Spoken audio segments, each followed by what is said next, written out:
Hey everybody, it's your Uncle Bear.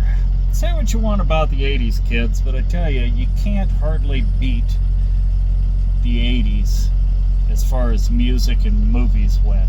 Hell, half of our TV theme songs were on the top 40 or the top 100. I mean, you had the theme from The Greatest American Hero, believe it or not. That was on the top 100.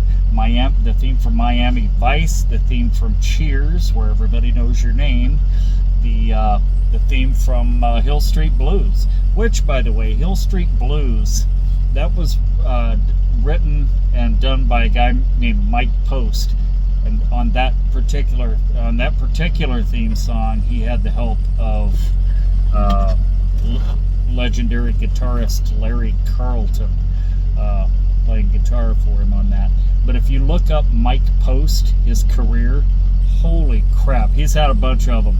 I bet you he did 3/4 of the TV theme songs in the 70s and 80s, including the Rockford Files, which was on the charts back in 1975.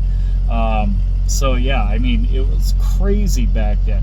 And like I say, the movies, the theme songs from the movies. Kenny Loggins had Danger Zone from Top Gun. He had I'm All Right from Caddyshack. He had shucks, what was the other one? I had another one. But yeah, he was the king of themes. Oh, Footloose from the movie of the same name. But Endless Love from the movie of the same name was Lionel Richie and Diana Ross. Arthur's theme, obviously, from the movie Arthur from Christopher Cross. That was in the top 10. Beverly Hills Cop. There was a song called Axel F, which was an instrumental done by Harold Faltermeyer, named after the main character, Eddie Murphy's character, Axel Foley.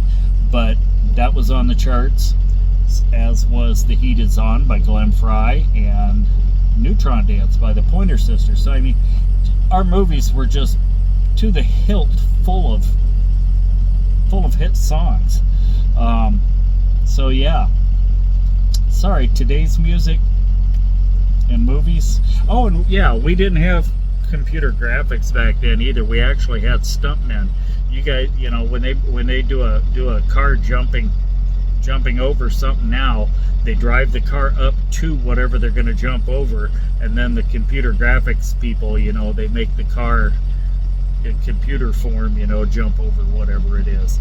Back then, we had stuntmen and stuntwomen who were badass that got in there and went, okay, I guess I'm going to have a backache tomorrow. And they got in the vehicle and they jumped over whatever it was, or they wrecked the bike or whatever. But and one of those guys, Hal Needham, you know, he was a legendary stuntman.